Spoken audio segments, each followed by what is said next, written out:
오늘 말씀은 하나님이 하십니다 라는 제목으로 함께 은혜 나누기를 원합니다. 이 말씀이 선포될 때 성령님의 감동감화 역사하심이 우리 모두에게 함께하기를 축복합니다. 여러분, 질문 하나 드려볼게요.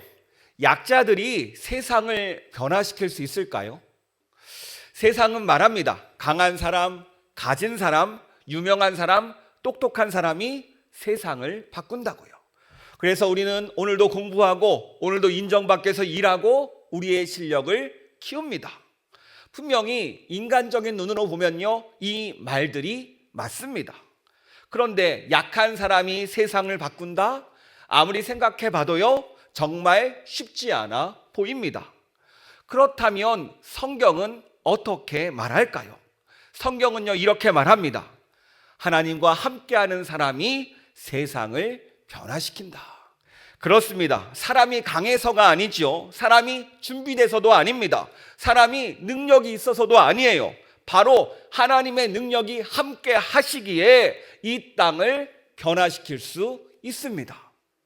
비록 우리는 연약하지만 하나님은 강하십니다. 오히려 우리의 연약함이 하나님을 바라보는 통로가 돼요.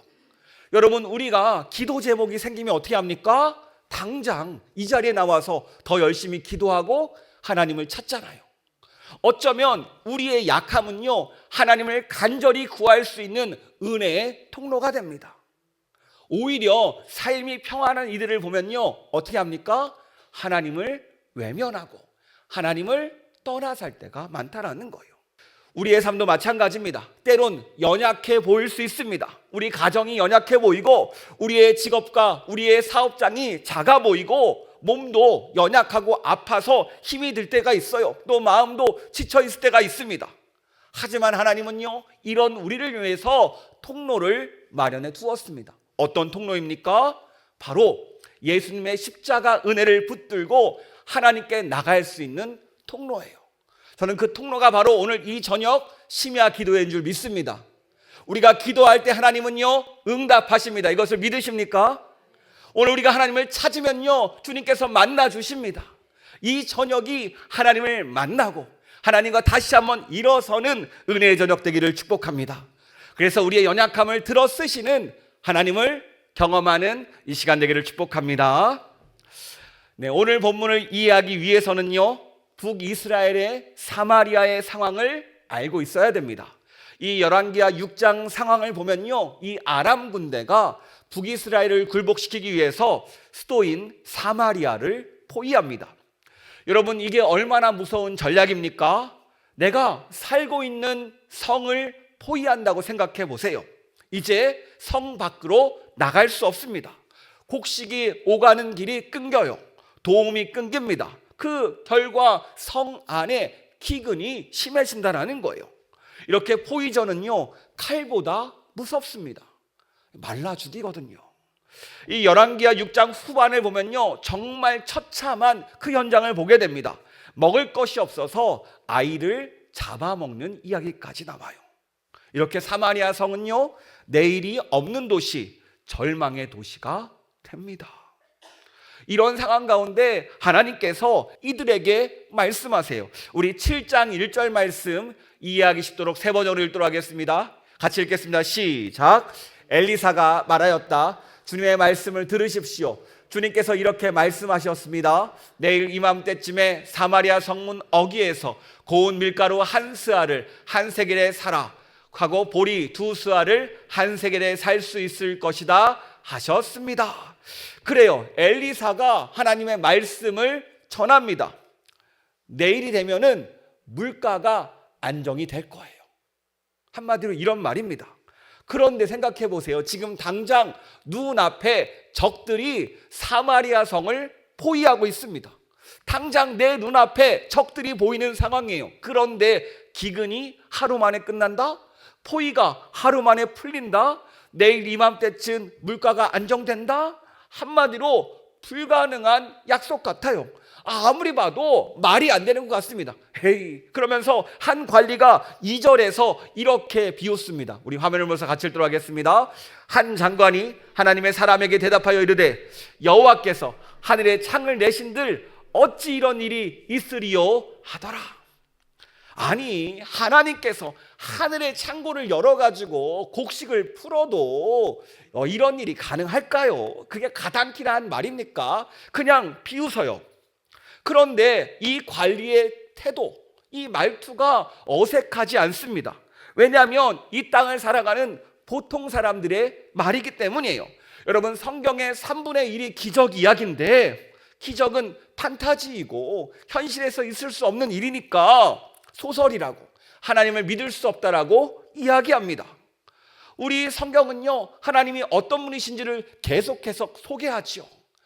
인간과 다른 존재, 우리를 만드신 창조주, 우리의 피조물과 다른 존재잖아요. 그것을 나타내는 가장 큰 증거가 무엇입니까? 기적입니다.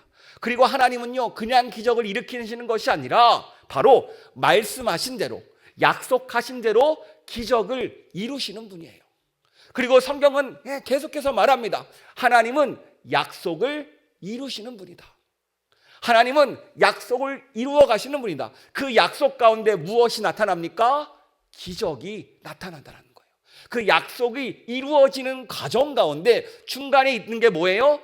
기적이라는 통로입니다. 이게 성경에서 끊임없이 우리에게 말하는 거예요. 그래서 하나님의 기적은요, 사람의 예상치 못한 방법으로 나타납니다. 사람들이 주목하지 않는 사람을 사용해서 나타납니다. 또 하나님만 드러나는 방식으로 이 기적들이 드러나요. 여러분, 우리가 사도행전 이야기하잖아요. 태초에 천지를 만드신 하나님께서 무엇이 불가능하실까요? 세상을 말씀으로 창조하신 분인데 그 어떤 것이 문제입니까?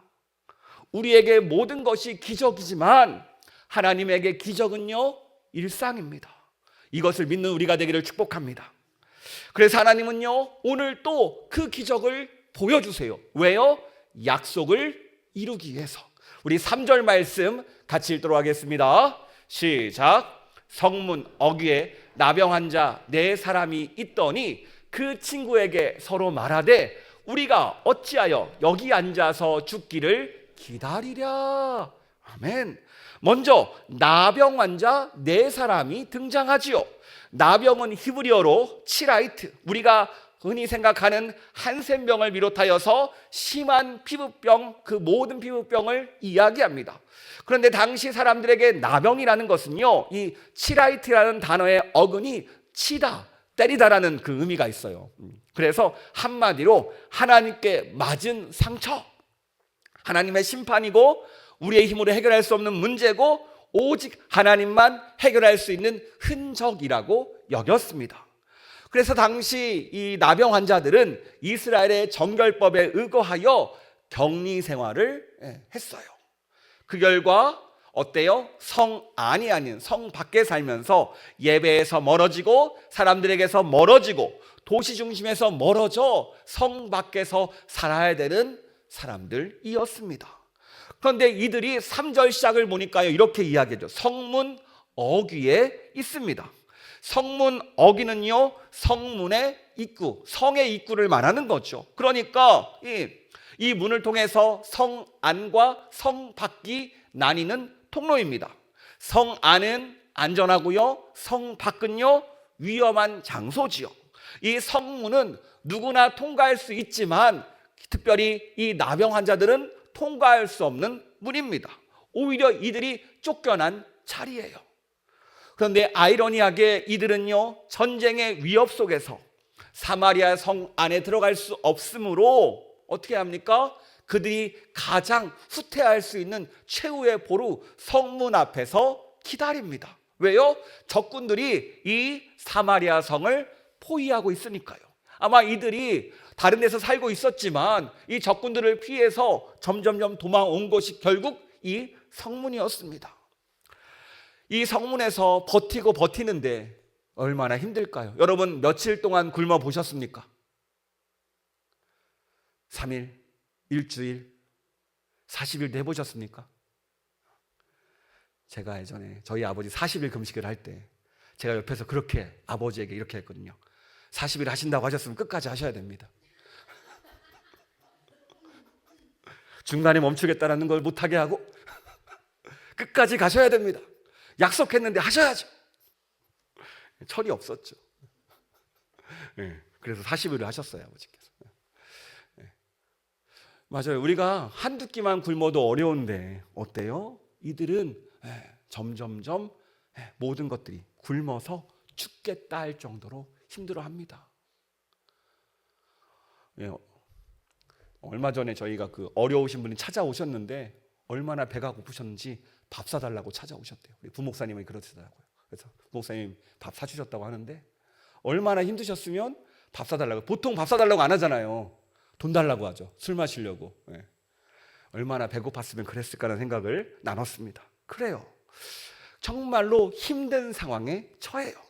그런데 여러분, 모든 문제 해결의 시작이 어디서 시작되는지 아십니까? 바로 나의 상태를 파악하는 데서 시작해요. 심리학적으로 사람들이 무너지는 가장 큰 이유가 무엇이냐면 문제가 없어서가 아니라 문제를 부정해서 그렇대요. 그러니까 중독이 있는 사람들, 술 중독, 도박 중독, 게임 중독, 뭐 이런 중독들이 있잖아요. 이 모든 중독의 첫 번째 회복 단계가 무엇입니까? 나는 중독자입니다라는 인정이에요. 제가 봤을 때 요즘 아이들을 비롯해서 대부분의 사람들은요, 스마트폰 중독이에요. 스마트폰을 손에서 놓는 순간 어떻게 됩니까? 손이 떨려와요. 화장실만 가도 얘가 같이 있어야 될 것 같아요.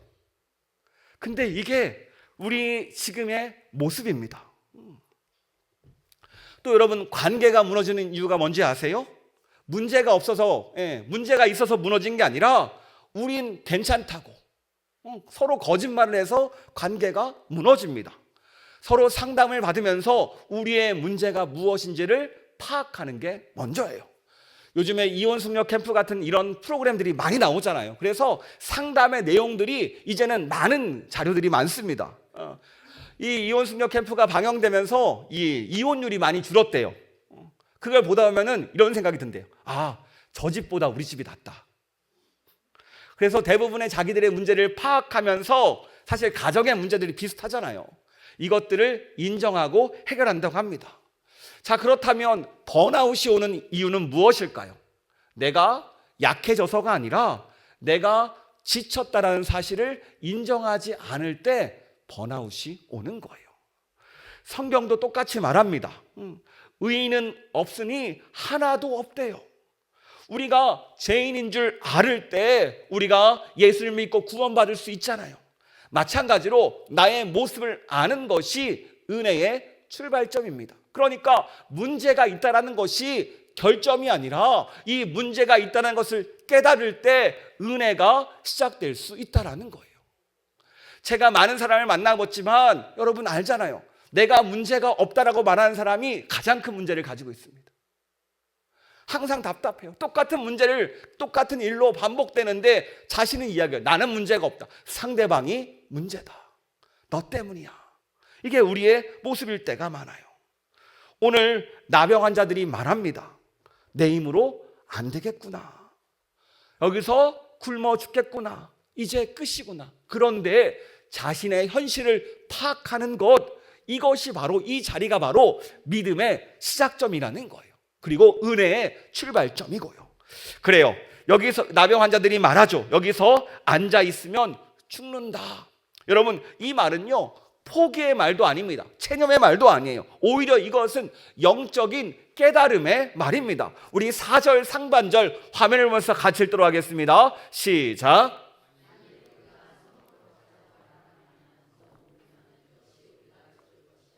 네, 여기 앉아 있어도 죽고 성 안에 들어가도 죽고. 자, 그렇다면 남은 선택지가 뭐가 있어요? 성 밖으로 나가보는 거죠. 어쨌거나 앉아 죽을 바에는 움직여 보자. 어차피 성문은 닫혀 있어요. 못 들어가죠. 그러면 이들의 선택지는 하나밖에 없습니다. 바로 적군을 향해서 가는 거죠. 하나님은요, 때론 우리를 막다른 골목길로 몰아넣을 때가 있어요. 여러분, 그럴 때 생각해야 돼요. 하나님께서 왜 우리를 막다른 골목길로 몰아넣으실까? 다른 이유가 아닙니다. 우리를 죽이기 위해서가 아니에요. 바로 우리를 살리기 위해서요. 왜냐하면 그 막다른 골목길에 딱 서 있어야지 나의 문제점이 발견되고 내가 움직이지 않는다라는 것을 깨닫게 되기 때문입니다. 여러분, 하나님은요, 우리를 오늘 이 저녁 우리의 삶 가운데 막다른 골목길로 인도할 수 있어요. 하지만 이것은 왜 그렇다고요? 우리를 살리기 위해서. 막다른 골목길에서 나의 모습에 직면해야 됩니다. 나의 연약함에 직면해야 되고, 나의 문제에 직면해야 되고, 나의 아픔에 직면해야 되고, 하나님 없이는 살 수 없음을 직면해야 돼요. 이 모습이 오늘 이 저녁 우리에게 필요합니다. 보세요. 오늘 나병 환자 4사람은요 결단합니다. 4절 하반절 같이 읽도록 하겠습니다. 시작. 그런즉 우리가 가서 아람 군대에게 항복하자. 그들이 우리를 살려두면 살 것이요 우리를 죽이면 죽일 것이다. 여러분, 사실 이 말은요 믿음의 고백이 아니지요. 솔직히 말하면 믿음이라기보다는 절박함입니다. 이러지도 저러지도 못한다. 길은 하나밖에 없다. 여기서 어차피 죽을 바에는 성 안에도 들어가지 못하고 차라리 적군을 향해서 가보자. 항복이라고 손 들고 한번 가보자. 그래도 혹시 받아주면은 밥이라도 먹을 수 있지 않을까? 그래요. 오늘 이들은요 살기 위해서 몸부림칩니다. 오늘 말씀은요 우리에게 놀라운 사실을 알려주죠. 하나님은 믿음 좋은 사람의 믿음을 보고 움직이시는 것이 아니라 절박한 걸음 위에, 때로는 연약한 모습 위에서 일하신다라는 거예요. 하나님께서 함께 하신다라는 것은요 우리가 믿음이 좋건 나쁘건이 아닌 그 문제가 아니라 하나님께서 우리를 통해서 인도하시는 그 발걸음을 따라가는 거예요. 때론 그 상황이 막다른 골목길 같아 보이지만 그 길 끝에서 하나님께서 예비하신 은혜가 있어요. 여기 보시면요 4절에 항복하자라고 이들이 이야기하잖아요. 이 항복하다라는 것은요 가서 넘겨주다라는 뜻입니다. 한마디로 승리를 기대하는 태도가 아니죠. 자존심도 내려놓는 태도고요 살아남을 가능성도 없습니다. 그냥 자포자기하는 모습 같아요. 사실 이 항복이라는 것은요 우리의 삶 가운데, 우리의 인생 가운데 가장 어려운 결정입니다. 내 자존심을 내려놓는 것 결코 쉽지 않죠. 여러분, 정말로 쉽지 않은 결정이에요. 우리는 본능적으로요 무엇인가 버티려고 합니다. 내가 괜찮은 척하고, 내가 할 수 있는 척하고, 아직 방법이 있는 척하는 게 우리의 모습이에요. 그런데 오늘 이 나병 환자 4사람은요 그 척을 멈춥니다. 내가 할 수 있는 척, 뭐 하는 척, 이 척을 내려놔요. 그리고 이렇게 말합니다. 우리 힘으로 안 된다. 이게 바로 항복이에요. 여러분, 항복은요 오늘 성경에서 말하는 항복은 끝이 아니라 은혜의 시작이라니까요. 내가 항복해야지 하나님께서 일하실 공간이 나오는 겁니다. 때론 우리가 항복하지 않고 내 자존심이 내 계획과 내 뜻이 있는데 하나님께서 일해달라요. 이 말은요 내 뜻대로 하나님이 움직여달라는 말이잖아요. 이 항복한다는 것은 내 뜻이 아니라 하나님께 맡겨드립니다. 이 결단 아닙니까? 여러분, 이스라엘이요 홍해 앞에서 우리가 죽게 되었습니다 라고 이야기할 때 모세가 외치죠. 너희는 가만히 서서 여호와께서 오늘 너희를 위해 행하실 구원을 보라. 그러고 나서 어떻게 됐습니까? 홍해가 갈라졌습니다. 기드온의 어때요?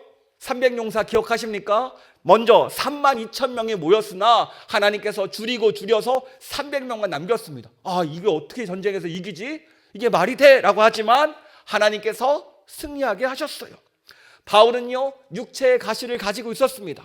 간질병이라고 이야기하지만 그 모든 질병을 하나님께 치유를 구했으나 하나님께서 거절하십니다. 그러면서 네가 약할 때 강해진다라고 이야기하면서 하나님의 능력을 나타내는 통로가 됩니다. 자신의 약함을 인정하고 부족함을 인정할 때 하나님은요 그들을 통해서 일하셨어요. 그래요, 하나님은요 내가 버틸 때 일하는 것이 아니라, 내가 강한 척할 때 일하는 것이 아니라 하나님 앞에 모든 것을 항복했을 때, 이 막다른 골목 안에서 하나님 나는 못합니다, 하나님께서 나를 사용하여 주시옵소서, 하나님 뜻대로 나를 인도하여 주셔서 하나님께 내 삶을 맡길 때 일하시더라는 거예요. 그러면서 하겠다고 하면서 이들이 말하죠. 살려두면 살 것이요 죽이면 죽을 것이라. 이 말은 마찬가지로 이 결과를 내 뜻이 아니라 하나님께 맡기겠습니다. 살려두면 살 것이요 죽이면 죽일 것이다. 하나님께서 우리를 살려주면 살 것이고 죽으면 죽일 것이다. 우리가 기도할 때도 마찬가지잖아요. 하나님 이렇게 꼭 해주세요. 하나님 이 방법으로 해주세요. 여러분, 제가 예전에 얘기했죠. 삶이 교회에서 어렵다고 해가지고 열심히 상황을 알아보고 했으나 나중에 알아보니까 이분이 어려운 이유가 집을 한 채 더 구입하셔가지고 그 대출 자금 때문에 어려웠던 거예요. 사실 그것들을 얘기가 어려웠던 거예요. 얘기하기 힘들죠. 사실 팔면 해결되는 건데 그 욕심을 놓지 못해가지고 끝까지 붙든 결과 힘들었던 거예요. 사실 우리는 내 욕심, 내 방향을 놓지 못해서 힘들 때가 많습니다. 그런데 우리가 하나님을 진짜 믿는다면 이렇게 기도해야겠죠. 하나님이 살려주시면 살 줄 믿습니다. 하나님이 다른 길을 여시면 그 길이 가장 좋은 길인 줄 믿습니다. 내 생각이 아니라 하나님께 맡겨드리는 삶, 하나님께 맡겨드릴 때 가장 좋은 결과가 나온다니까요. 신앙은요, 내가 원하는 것을 얻는 것이 아니라 모든 결과를 하나님께 맡기는 거예요. 선하신 하나님께 맡길 때 하나님은 우리에게 내 생각보다, 내 계획보다, 내 뜻보다 더 좋은 것으로 함께 하십니다.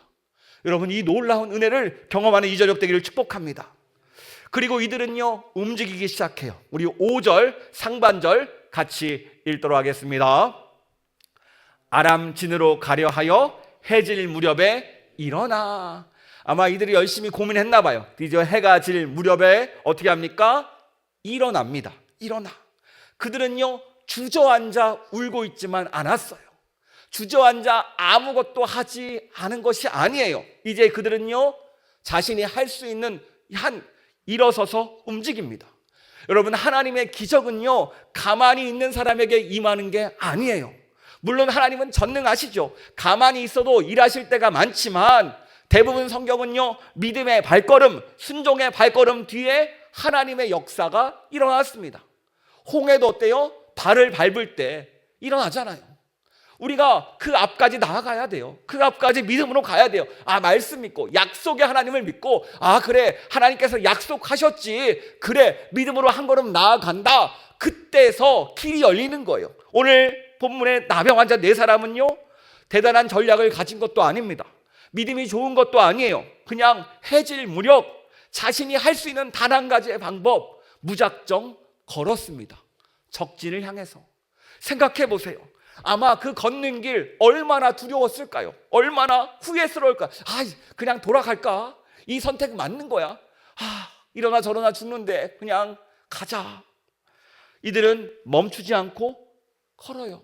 모든 생을, 모든 선택을, 모든 결과를 하나님께 맡겨두고 갑니다. 이렇게 항복하러 한 걸음 한 걸음 힘든 걸음을 걷고 나서 보니까 어떤 일이 일어났습니까? 5절 하반절 이런 일이 일어났어요. 같이 읽도록 하겠습니다. 5절 하반절입니다. 시작.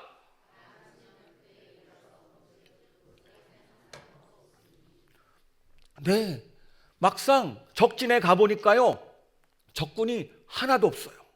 하나님이 모두 일을 맞춰놨습니다. 우리도 사실 그러죠. 어떤 문제가 있고 어떤 일이 있고 하나님의 인도하심을 따라가다 보면 어떻게 생각돼요? 당시에는 무서워 죽을 것 같고 두려울 것 같고 더 이상 길이 없는 것 같아 보이는데 하나님 붙잡고 한 걸음 한 걸음 걸어가다 보니까 하나님께서 일을 다 해놓으셨어요. 다 정리해 두셨습니다. 여러분, 오늘 본문은 우리에게 묻습니다. 아직도 자존심을 붙들고 버티고 있는 게 무엇입니까? 아직도 내가 무엇인가 해결하려고 합니까? 아직도 겉으로는 괜찮다라고 말하고 있지는 않습니까? 만약 하나님께서 우리를 막다른 골목으로 몰아넣으셨다면 우리를 죽이려는 게 아니라 우리에게 무엇을 원하시는 거예요? 항복을 원하시는 거예요. 왜요? 내가 원하는 길로 가면 끝이 안 좋아요. 내 생각하는 결과가 아니라 망하는 결과가 있으니까 오히려 내버려 두십니다. 항복하도록. 우리는요, 사실 자존심이 되게 센 사람들이에요. 쉽게 항복하지 못합니다. 우리의 체면이 있는데 쉽게 어려워요. 그런데 하나님은요, 우리를 그런 자리로 몰고 가세요. 왜요? 그 자리에서 항복하는 그 자리가 다시 우리가 회복될 수 있는 자리이기 때문입니다. 여러분, 이 저녁 주님 앞에 항복하고 새롭게 주님의 능력으로 시작하는 시간 되기를 축복합니다. 그래요. 이 나병 환자들 아람 군대 진영에 가보니까요, 놀라운 일이 일어납니다. 우리 7절 말씀 같이 읽도록 하겠습니다. 시작. 목숨을 위하여 도망하였습니다. 그래요. 천막도 있고 말도 있고 나귀도 있습니다. 그러니까 급하게 떠났다는 소리죠. 그런데 사람이 없어요. 분명히 여기는 전쟁터예요. 그런데 군대가 사라졌습니다. 이게 무슨 일입니까? 어떤 상황이 벌어진 거죠? 오늘 성경은 그 이유를 설명해 줍니다. 우리 6절 상반절 말씀 같이 읽도록 하겠습니다.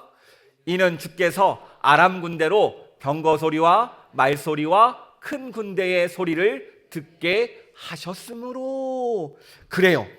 여기서 중요한 표정이 나오죠. 주께서 소리를 듣게 하셨으므로. 전적으로 하나님이 개입했음을 말합니다.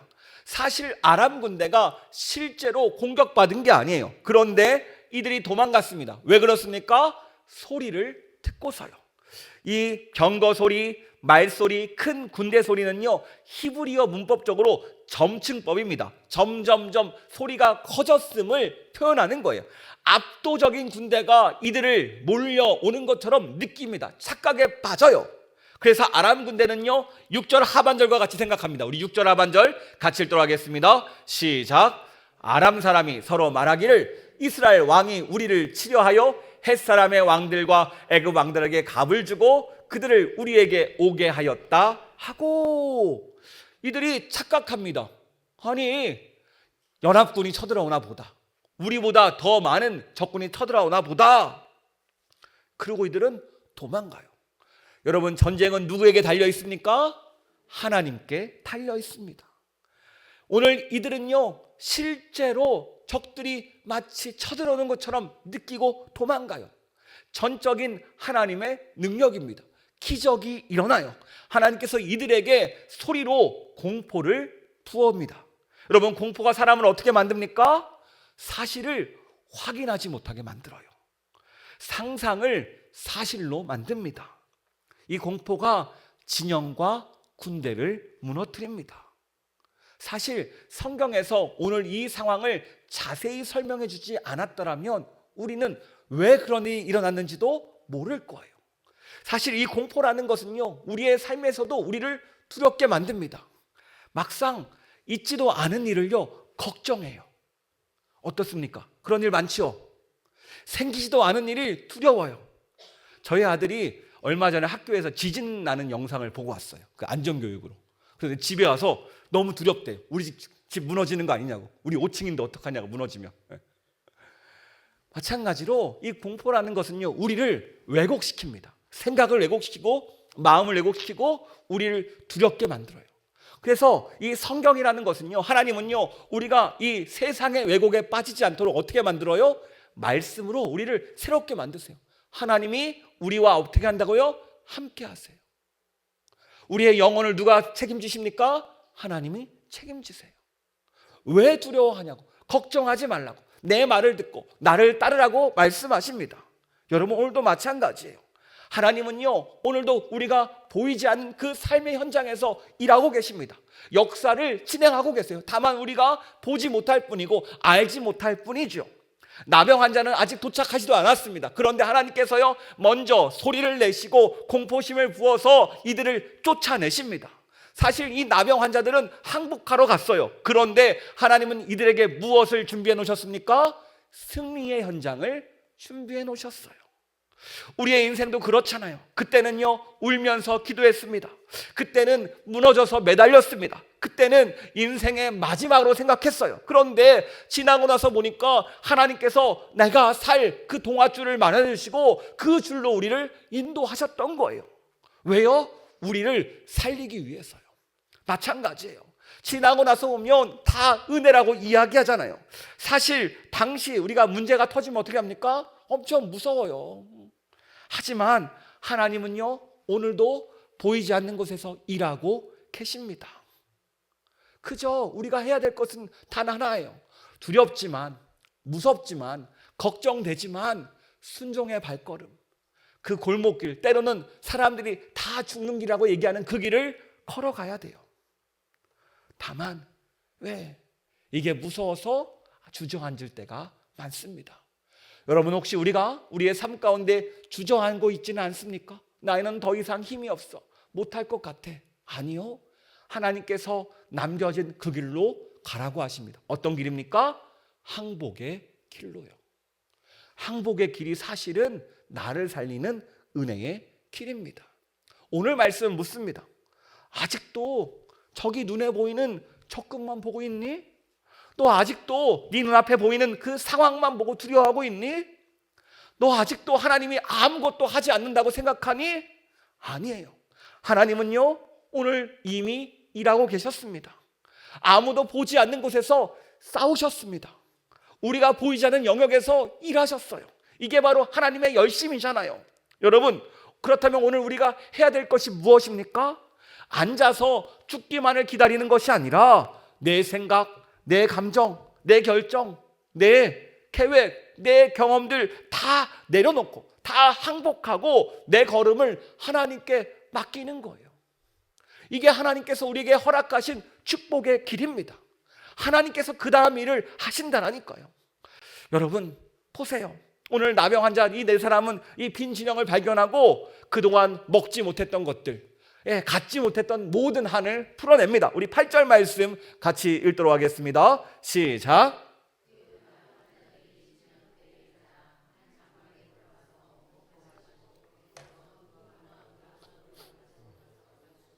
다시 와서 다른 장막에 들어가 거기서도 가지고 가서 감추니라. 그래요. 정말로 얼마나 배고팠는지 가자마자 먼저 먹습니다. 다른 게 눈에 들어오지 않아요. 먹고 마시고 그 다음에 정신 차려지니까 그 다음에 은과 금과 의복이 보이기 시작해요. 정신 차려져요. 내가 다 가져야겠다. 감추기 시작합니다. 그래요. 여러분, 오늘 이 모든 음식과 물, 은과 금, 모든 의복들, 이 모든 것들을 누가 준비하셨습니까? 하나님이 준비하셨어요. 그런데 오늘 하나님이 준비하신 이 은혜를 누가 누립니까? 왕도 아니고 장관도 아니고 엘리사도 아니고 바로 이 나병 환자 네 사람이 실컷 이 은혜를 누리게 하세요. 어떻게 이 은혜를 누릴 수 있었습니까? 믿음의 발걸음을 옮겼기 때문에. 제가 이 말씀을 묵상하는데 아마 이 나병 환자들은요, 하나님의 약속을 알지 못했을 거예요. 내일 이맘때에 물가가 안정될 것이다. 모든 것이 정상으로 돌아올 것이다. 하지만 이들이 항복하려고 가는 그 타이밍이 언제예요? 하나님의 약속된 시간이었어요. 정말로 절묘하게 맞아 떨어뜨립니다. 하나님의 계획 안에는요, 처음에 약속하실 때부터 이들이 준비되어 있었습니다. 오늘도 하나님은요, 우리를 통해서 약속을 이루어 가십니다. 그런데 그 약속의 그 타이밍을 누가 느낄 수 있을까요? 그 가기 싫어하는 그 항복의 길을 걷는 사람이겠죠. 누가 그 길을 걷겠습니까? 세상 사람들은요, 결코 항복하지 않습니다. 죽으면 죽으리라 하겠죠. 그런데 우리는요, 하나님께 항복할 수 있습니다. 그래서 이 저녁 이 자리는요, 항복하는 자리예요. 항복하면 은혜를 채워주세요. 먹을 것, 입을 것, 모든 것을 채워줍니다. 이들이 은혜를 받으니까 어떻게 됩니까? 이들이 점점점 은혜를 받으니까 이들의 마음이 변해요. 먹고 마시고 자기가 원하는 것을 다 가지니까 어떻게 반응합니까? 9절에서 이렇게 반응합니다. 우리 9절 말씀 같이 읽도록 하겠습니다. 시작. 나병 환자들이 그 친구에게 서로 말하되 우리가 이렇게 해서는 아니 되겠도다. 오늘은 아름다운 소식이 있는 날이거늘 우리가 침묵하고 있도다. 만일 밝은 아침까지 기다리면 벌이 우리에게 미칠지니 이제 떠나 왕궁에 가서 알리자 하고. 여기서 아름다운 소식은요, 히브리어로 베소라, 70인용으로 번역하면 바로 복음에 대한 그 단어입니다. 복된 소식, 복음을 전하자. 여러분, 얼마나 놀라운 은혜입니까? 나병 환자 이 네 사람이 복음 전도자가 됩니다. 성 안에는요, 여전히 굶어 죽는 사람이 있습니다. 아이를 잡아먹는 절망이 이 성을 사로잡고 있어요. 그런데 이들은요, 먹고 있습니다. 그 순간 이들의 양심이 깨어나요. 우리가 이렇게 해서는 아니 되도다. 우리가 이렇게 해서는 아니 되겠도다. 이 말이요, 이들의 가슴에 울립니다. 그렇습니다. 은혜 받은 사람은요, 드디어 내가 아닌 다른 사람을 볼 수 있게 돼요. 사실 나만 보는 사람은요, 나에게 은혜가 부족하다는 신호예요. 다른 말로 항복이 필요하다는 말이기도 해요. 주님이 은혜를 부어주지 않습니까? 항복하시기 바랍니다. 하나님께 맡겨두시기 바랍니다. 그러면 채워주시고 채워주셔서 우리를 가장 좋은 길로 인도하신다라니까요. 그리고 오늘 우리를 통해서 다른 사람을 살려내는 그 역할을 맡겨냅니다. 우리가 어떻게 그 일을 감당할 수 있어요? 은혜를 받으니까, 우리가 살아나니까, 죽었다 살아나니까 나도 모르게 내 안에서 소리가 울리는 거예요. 우리가 이렇게 해서는 아니 되겠도다. 우리가 이렇게 해서는 아니 되겠다. 다른 사람에게 기쁜 소식을 알려야지. 그렇습니다. 하나님은요, 오늘도 우리를 통해서 세상에 이 기쁜 소식을 전하기를 원하세요. 왜 그대로 죽으려고 하니? 왜 거기서 무너지니? 아니야. 그 모든 절망의 길에서 주님께서 길을 만들어 주셨어. 주님께 항복하고 나오면 주님께서 살 길을 도와주실 거야. 만들어 주실 거야. 오늘 이 말씀 붙잡고 나아갔더니 도시가 살아나고 기근도 끝나고 엘리사의 예언대로 어떻게 됩니까? 정말로 물가가 원래대로 돌아옵니다. 여러분, 이 도시를 누가 살렸습니까? 하나님이 살렸어요.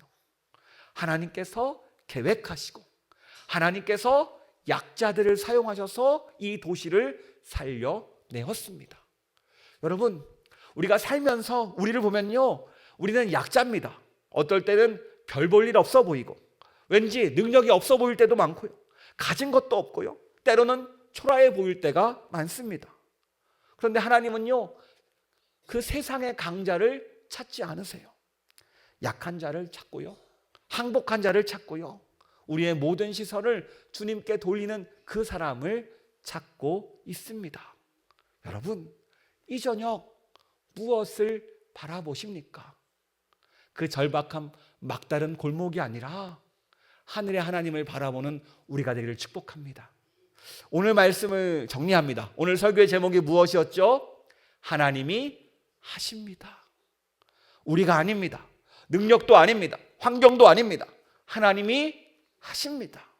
그렇다면 우리가 오늘 이 자리에서 무엇을 해야 됩니까?